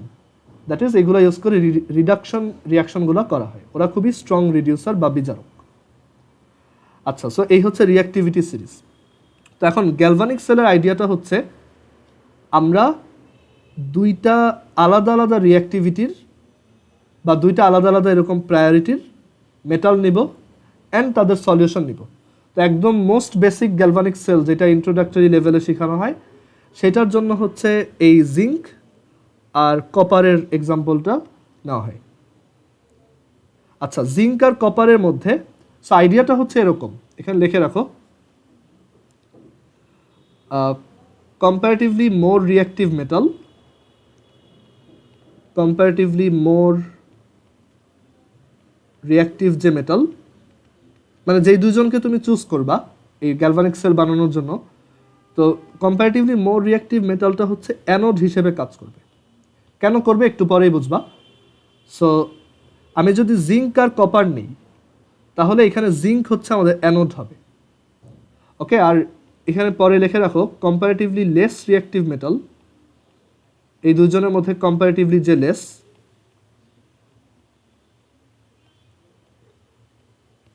সে হচ্ছে ক্যাথোড। আচ্ছা, এখন একটা কোশ্চেন করি, এটা একটু অ্যান্সার দাও তো। আমি যদি দুইটা ইলেকট্রোড হিসেবেই জিঙ্ককেই চুজ করতাম তখন কি হইতো? ধর আমি এখানে অ্যানোডের ক্ষেত্রেও জিঙ্ক ইউজ করতেছি, ক্যাথোডের ক্ষেত্রেও জিঙ্ক ইউজ করতেছি, তখন এই ব্যাটারিটা কি কাজ করবে? মানে এখানে যদি একটা বাল্ব লাগাই, ওই বাল্বটা কি জ্বলবে নাকি না?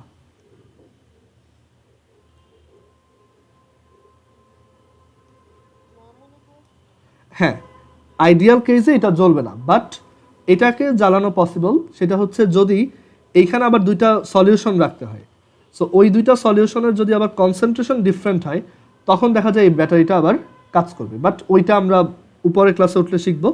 ফর নাও আমরা যদি কখনো এরকম ফেস করি, ধরো এমসিকিউতে আসলে একটা ব্যাটারিতে ক্যাথোড আর অ্যানোড দুইটাই হচ্ছে জিঙ্ক, সো এই ব্যাটারিটা কীরকম, তো তখন তুমি বলবে এটা একটা ডেড সেল, মানে এই ব্যাটারিটা ডেড, এটা কাজ করে না।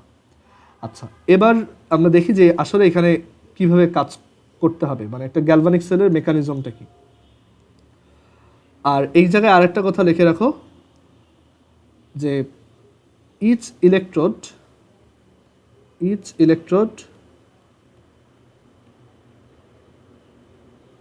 will be kept in its respective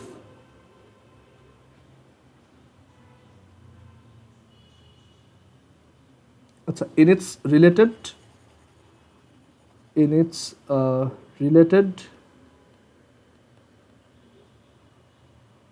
salt solution. Okay, so আমরা এই কয়টা জিনিস মনে রাখবো যে দুইটা মেটাল নিতে হবে, তারা রিঅ্যাক্টিভিটি সিরিজে যাতে আলাদা আলাদা প্রায়োরিটির হয় সেরকম, অ্যান্ড প্রত্যেকটা ইলেকট্রোডকে আমরা তার রিলেটেড সল্ট সলিউশনে ডিজলভ করব। সো আমরা পরের পেজে যাই এটা এক্সপ্লেন করার জন্য।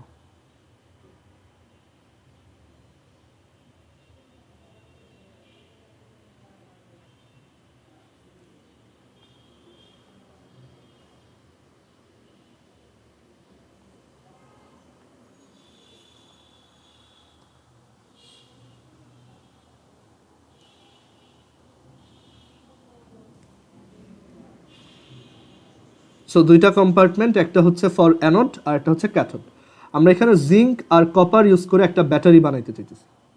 সো জিঙ্ক হবে অ্যানোড বিকজ সে ইলেকট্রোকেমিক্যাল সিরিজের উপরে, আর কপার হবে ক্যাথোড কারণ সে ইলেকট্রোকেমিক্যাল সিরিজের নিচে। এটাই হচ্ছে রুল।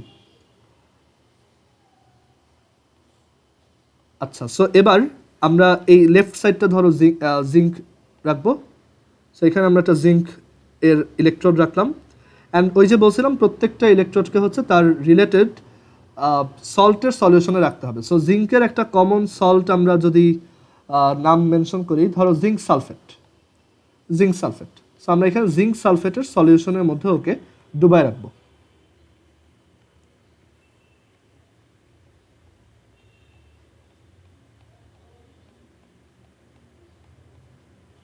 সো এটা হচ্ছে আমাদের জিঙ্ক অ্যানোড।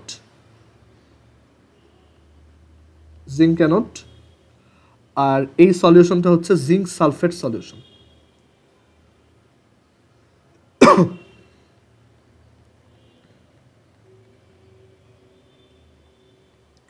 সো এই সলিউশনে আমরা কি কি আয়ন দেখব? জিঙ্ক 2+, অ্যাকুয়াস, আর হচ্ছে সালফেট 2- অ্যাকুয়াস।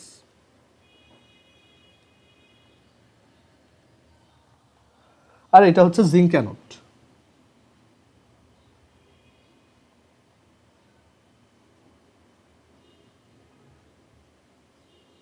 আচ্ছা, এবার আসা যাক ক্যাথোডে। ক্যাথোডে হচ্ছে আমরা কপার ইউজ করব।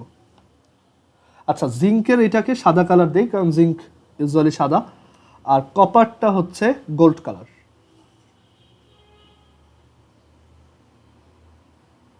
এরকম। অ্যান্ড ওকেও ওর রেসপেক্টেড, ওর রিলেটেড যে সল্টের সলিউশন আছে, যেমন কপার সালফেট। সো আমরা কপার সালফেটের সলিউশনে ওকে ডুবাই রাখবো। বাট এনশিওর করতে হবে যে এটা যাতে নিচে আবার কন্টেনারের সাথে টাচড অবস্থায় না থাকে, তখন এটা ঠিকমতো কাজ করবে না বা একদমই কাজ করবে না। সো এটা হচ্ছে কপার সালফেটের সলিউশন।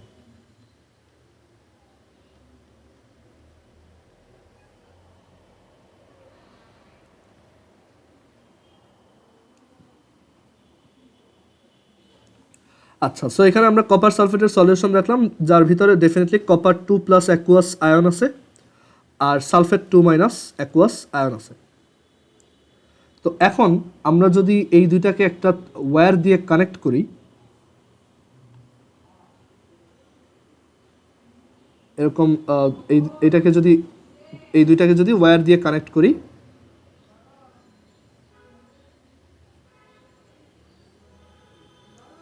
আর এই জায়গায় যদি একটা ছোট এলইডি বাল্ব রাখি আর এভাবে কানেক্ট করি, দেখবা যে এই বাল্বটা জ্বলতেছে। ওকে, বাসায় ট্রাই করা যায় তোমার কাছে যদি জিঙ্ক থাকে আর কপার থাকে। তো এখন এই জায়গাতে আর এইখানে অ্যাকচুয়ালি, আচ্ছা এটা হচ্ছে জিঙ্ক আর কপার ছাড়া অন্য ওয়েতে করা যায়, এটা আমি একটু পরে বলতেছি। এখন দেখো এইখানে জিঙ্কের অ্যানোড নিছি আর হচ্ছে কপারের ক্যাথোড নিছি। Zinc anode and copper cathode. এখন এইখানে আমরা ইলেকট্রোলাইসিস যখন দেখছিলাম, একটু আগের পেজগুলোতে যাই, ইলেকট্রোলাইসিস যখন দেখছিলাম তখন অ্যানোড ছিল প্লাস, কারণ সে ব্যাটারি প্লাসের সাথে কানেক্টেড। ওইখানে আমার টার্গেট ছিল অ্যানোডে আমি অ্যানায়নগুলোকে টেনে আনবো, আর ক্যাথোড হচ্ছে মাইনাস। ইলেকট্রোলাইসিসের ক্ষেত্রে সেটা আমি করছি ব্যাটারি নেগেটিভ টার্মিনালের সাথে কানেক্ট করছি, অ্যান্ড টার্গেট ছিল যে আমি সলিউশনের ক্যাটায়নগুলোকে টেনে আনবো। দ্যাটস ওয়াই নাম হয়েছে ক্যাথোড। বাট অ্যাকচুয়ালি অ্যানোড ক্যাথোডের ডেফিনেশন হচ্ছে ইন এনি কেস এমন না যে অ্যানোড হচ্ছে যার কাছে অ্যানায়ন যায়, ওইটা শুধু ইলেকট্রোলাইসিসের ক্ষেত্রে। অ্যাকচুয়াল ডেফিনেশন হচ্ছে অ্যানোড হচ্ছে সেই ইলেকট্রোড যেখানে অক্সিডেশন হয়, আর ক্যাথোড হচ্ছে সেই ইলেকট্রোড যেখানে রিডাকশন হয়। সো এইখানেও আইডিয়াটা তাই, যে আমার কোনটা প্লাস কোনটা মাইনাস সেটা একটু চিন্তা করে বের করতে হবে। এইখানে এই যে আমাদের জিঙ্ক অ্যানোড যেটা আছে, আমরা জানি অ্যানোডে হবে অক্সিডেশন, মানে অ্যানোডের ডেফিনেশনই ওইটা, আর ক্যাথোডে হইতে হবে রিডাকশন। ওকে, সো একটু চিন্তা করি যে কোনটা প্লাস হবে কোনটা মাইনাস হবে। তো একটু আগে আমরা যেরকম ইলেকট্রোলাইসিসে দেখছিলাম ক্যাথোডে হচ্ছে আমরা নেগেটিভ টার্মিনাল অ্যাড করি, দ্যাটস ওয়াই ক্যাথোডটা নেগেটিভ হয় ইলেকট্রোলাইসিসে। বাট এই গ্যালভানিক সেলে বা ব্যাটারির ক্ষেত্রে এটা ঠিক উল্টা। আমরা একটু পরে বুঝবো যে এটা কীভাবে, বাট একটু আগেই বলে রাখতেছি যে ক্যাথোড হচ্ছে এখানে প্লাস আর অ্যানোড হচ্ছে এখানে মাইনাস। অ্যান্ড নর্মালি কারেন্ট যেভাবে ফ্লো হয় এই প্লাস থেকে মাইনাসের দিকে, সো এই দিকে হচ্ছে আমাদের কারেন্ট আই ফ্লো হবে, কারেন্টকে আই দিয়ে ডিনোট করে। আর অ্যাকচুয়ালি ইলেকট্রনের ফ্লোটা হয় উল্টা দিকে, এখান থেকে এই যে ইলেকট্রন এই অ্যানোড থেকে এই দিকে ট্রাভেল করবে।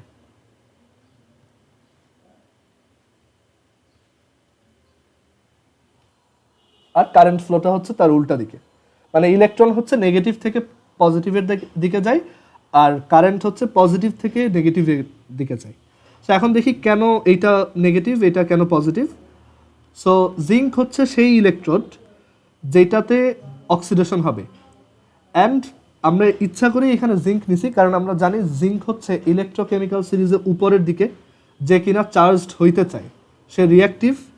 তার মানে এখানে জিঙ্কের ব্যাপারে আমরা কিছু কমেন্ট লিখি যে জিঙ্ক হচ্ছে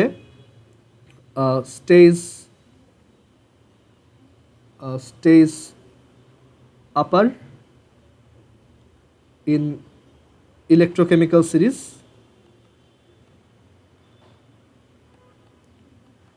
তারপর জিঙ্কের ব্যাপারে আরও বলা যায় যে ও হচ্ছে একটা স্ট্রং রিডিউসার, তাই না? কারণ আমরা দেখছি উপরের দিকেরগুলো স্ট্রং রিডিউসার। তারপর জিঙ্ক হচ্ছে মোর reactive,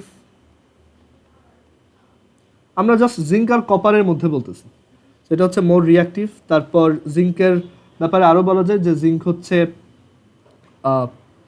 wants to gate charged, that is wants to donate electron,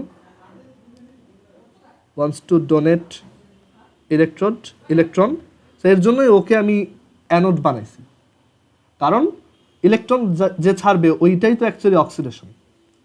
ওকে, আর এখানে আরও বলা যায় যে ওই আমাদের রিঅ্যাক্টিভিটি সিরিজে উপরের দিকে যারা ছিল তাদের অক্সিডেশন পটেনশিয়াল বেশি,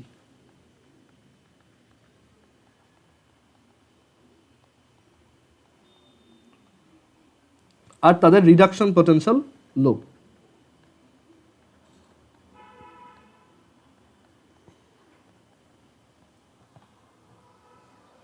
তো অ্যানোডের কি রিয়াকশন হবে? অ্যানোডে হবে হচ্ছে অক্সিডেশন। সো আমরা এখানে অ্যানোড রিয়াকশনটা একটু লিখি, অ্যানোড রিয়াকশন।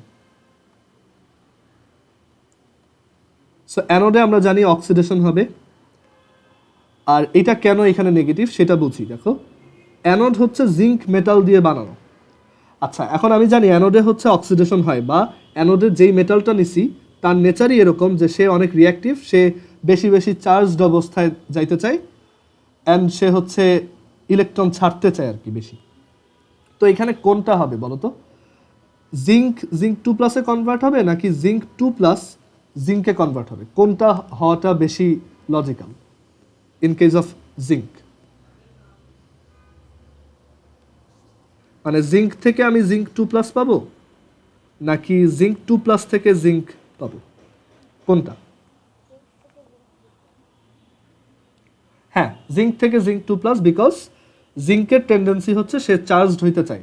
সো এখানে জিঙ্ক 2+-এ আসবে, বাট জিঙ্ক 2+-এর জিঙ্ক হওয়ার কোনো ইচ্ছা নাই। সো অ্যানোডের রিয়াকশনটা দেখো আসলেই অক্সিডেশনই হচ্ছে, মানে আমাদের ওই হাইলি রিয়াক্টিভ মেটাল এর জন্যই অ্যানোড হিসেবে ইউজ করা হয়। সো এখানে জিঙ্ক যে সলিড, এই যে ইলেকট্রনে যে যত সলিড জিঙ্ক আছে তারা আস্তে আস্তে 2টা ইলেকট্রন ছেড়ে দিবে, মানে এই ইলেকট্রনের গায়ের 2টা ইলেকট্রন ছেড়ে, মানে এখানে যে সলিড জিঙ্কগুলো আছে তারা করবে কি, তাদের 2টা ইলেকট্রনকে এখানে রেখে ওদেরকে টাটা বাই বাই বলে এখানে নিচে নেমে যাবে। ওকে, অ্যান্ড তারা ওই সলিউশনে মিক্স হয়ে যাবে, মানে এই অ্যানোডটা আস্তে আস্তে ডিকে হবে। আর অ্যানোডে এখন ইলেকট্রন অনেক বেশি, সো ডেফিনেটলি এই অ্যানোডটা নেগেটিভ, কারণ যেখানে ইলেকট্রন বেশি সেই নেগেটিভ।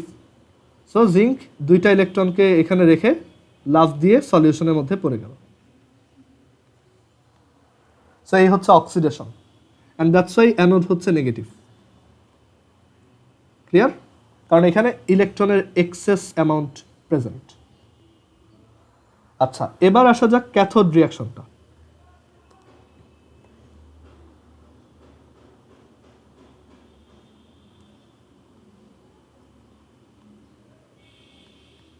ক্যাথোডে কি হবে? ক্যাথোডে অবভিয়াসলি রিডাকশন রিয়াকশন হবে। আমি যখন ক্লাস 9-10 ছিলাম এই জিনিসগুলো আমার কাছে খুবই কনফিউজিং লাগতো। এই ক্যাথোড কখন মাইনাস কখন প্লাস দেখা যেত, আমি মুখস্থ করে ফেলতাম। আর অক্সিডেশন রিডাকশনটাই আমি অ্যাকচুয়ালি অত ভালো মতো বুঝতাম না 9-10-এ।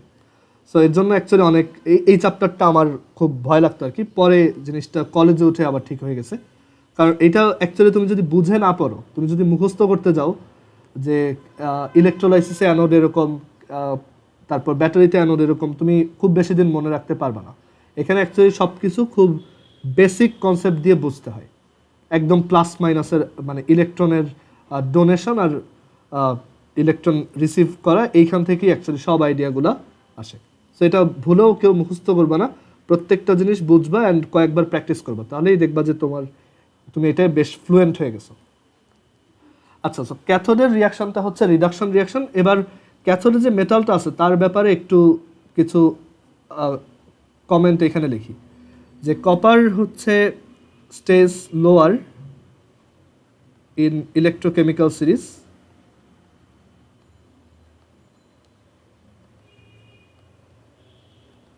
দ্যাটস ওয়াই সে হচ্ছে লেস রিয়াক্টিভ। দ্যাট ইজ তার ইলেকট্রন ছাড়ার কোনো ইচ্ছা নাই, সে চায় ইলেকট্রন রিসিভ করতে আর কি। ওকে, সো এটা হচ্ছে wants to receive electron.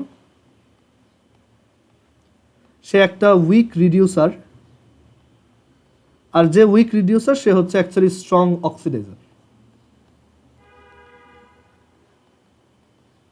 That is সে নিজে রিডিউস হয় বাট অন্য একজনকে অক্সিডাইজড করতে চায়, মানে সে চায় অন্য একজন ইলেকট্রনটা ছেড়ে দেখ, সে ওইটা নিবে। সো অন্য একজন অক্সিডাইজড হবে, সে নিজে হবে রিডিউসড। সো ও হচ্ছে wants to get reduced, which is wants to gain electron। আর ইলেকট্রন গেইন করা মানেই হচ্ছে সে অ্যাকচুয়ালি ডিসচার্জড হতে চায়, দ্যাট ইজ সে কপার 2+ থেকে কপারে কনভার্ট হতে চায়। সো এটা হচ্ছে ওয়ান্টস টু গেট ডিসচার্জড।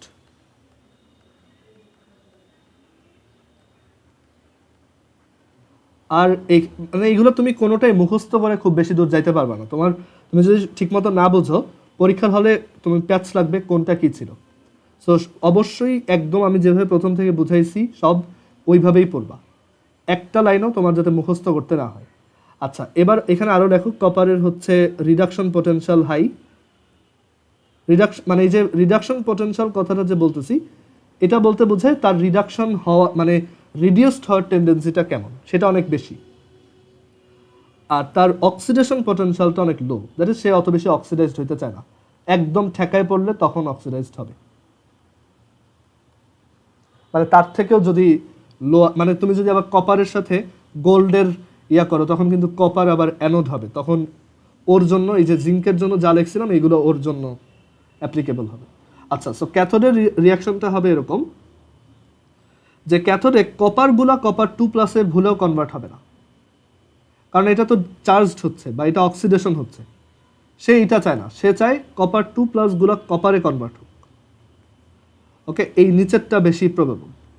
সো আমরা এখানে ক্যাথোডের রিয়াকশন লিখব কপার 2+।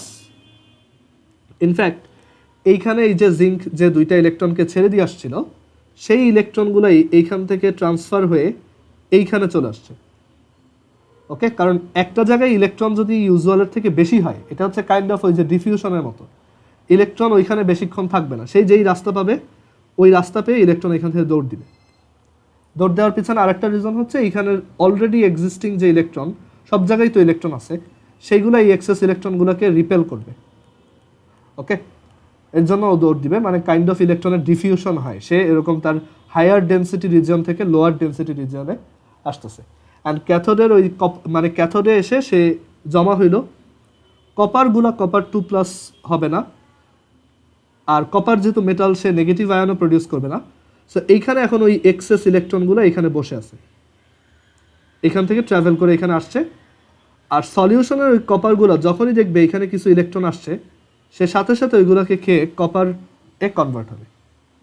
সো ওই সলিউশনে থাকা কপার 2+ অ্যাকুয়াস আয়ন সে 2টা ইলেকট্রনকে এবার রিসিভ করবে, যেগুলো অ্যাকচুয়ালি জিঙ্কই ছেড়ে দিছিল, অ্যান্ড দেন সে কপার সলিডে কনভার্ট হবে। সো এই হচ্ছে আমাদের ক্যাথোডের রিয়াকশন।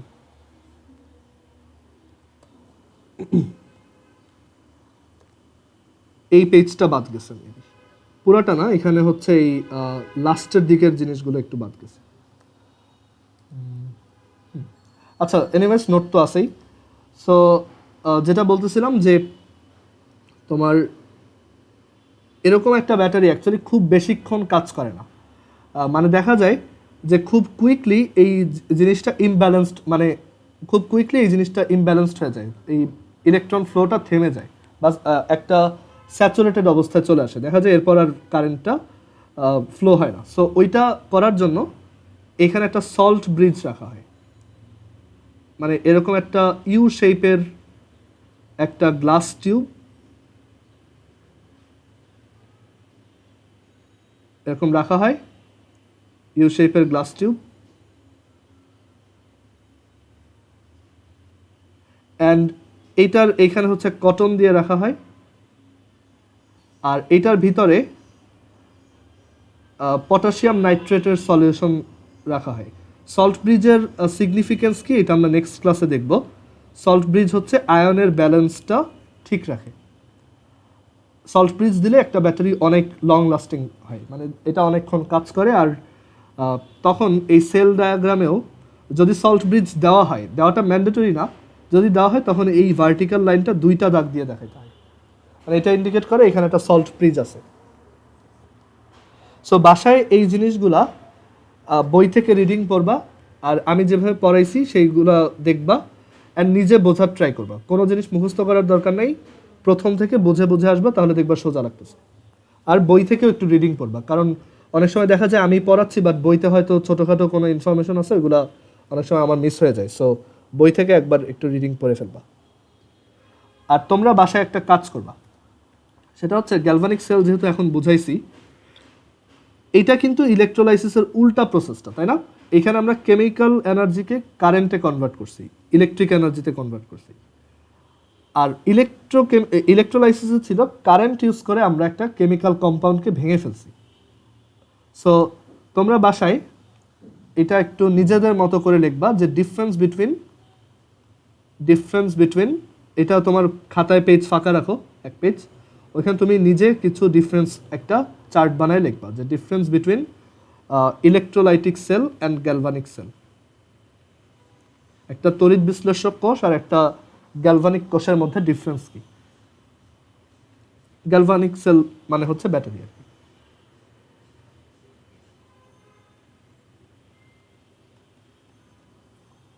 আচ্ছা, আরেকটা ছোট জিনিস একটু বলি, যে এটা তুমি তোমার খাতায় সাইডে একটু লিখে রাখতে পারো। সেটা হচ্ছে এই যে আমরা গ্যালভানিক সেল যেটা পড়লাম, এইটা হচ্ছে নর্মাল ব্যাটারিগুলো যেরকম এরকম, মানে এই ব্যাটারিগুলো হচ্ছে নট রিচার্জেবল। মানে আমরা এই গ্যালভানিক সেল যারা, এরা হচ্ছে নট রিচার্জেবল ব্যাটারি, মানে তুমি ওদেরকে চার্জ দিতে পারবা না। বাট আমরা মানে এইগুলো হচ্ছে যে রিমোটের ব্যাটারি যেগুলো, অনেকটা ওরকম নট রিচার্জেবল, একবার ডেড হয়ে গেলে শেষ। আর এখানে ডেড কখন হয়? ডেড হয় যখন এই অ্যানোডটা একদম ডিকে হয়ে যায় বা খুবই বাজে অবস্থা হয়ে যায়, বা যখন হচ্ছে আর ইলেকট্রন সাপ্লাই দেওয়ার মতো অবস্থা থাকে না, দুইটাই একদম ইকুইলিব্রিয়ামে চলে আসে, বা দুইজনের কনসেন্ট্রেশন খুবই ডাইলিউট হয়ে যায়, তখন দেখা যায় যে এখানে ইলেকট্রনটা আর ফ্লো হয় না, তখন এই সেলটা ডেড হয়। ওইগুলো আমরা নেক্সট ক্লাসে দেখব। তো এখন যেটা বলতেছিলাম যে এই ব্যাটারিগুলো নট রিচার্জেবল, তুমি ওদেরকে রিচার্জ করতে পারবা না। বাট আইপিএসের ব্যাটারি যদি দেখো, সেগুলো দেখবা এইগুলো হচ্ছে রিচার্জেবল ব্যাটারি, দ্যাট ইজ এই ব্যাটারিগুলোকে চার্জ দেওয়া যায়। তো ওই ব্যাটারিগুলো হচ্ছে এই গ্যালভানিক আর ইলেকট্রোলাইটিক সেলের একটা কম্বিনেশন, দ্যাট ইজ ওইখানে যেমন ওইটা ব্যাটারি, মানে এরকম দুইটা ইলেকট্রোড থাকে, তুমি ওইখান থেকে এনার্জি পাবা, ইলেকট্রিক্যাল এনার্জি। আবার ওইটা একটা ইলেকট্রোলাইটিক সেলও, মানে এখানে আমরা বাইরে থেকে যদি আবার অন্য আরেকটা ব্যাটারি দিয়ে সাপ্লাই দিই, কারেন্ট সাপ্লাই দিই, দেখা যায় এটার ভিতরে চার্জ স্টোর হয়। বাট রিচার্জেবল ব্যাটারিটা তোমাদের সিলেবাস অ্যাকচুয়ালি নাই। সো এটা তুমি কলেজে উঠলে শিখবা যে আইপিএসের ব্যাটারি বা গাড়িতে যে ব্যাটারিগুলো থাকে ওইগুলো কীভাবে কাজ করে। একটা খুব পপুলার ব্যাটারি হচ্ছে লেড অ্যাসিড স্টোরেজ ব্যাটারি। তুমি দেখবা তোমাদের গাড়িতে বা আইপিএসের পাশে লেখা থাকে লেড অ্যাসিড স্টোরেজ ব্যাটারি।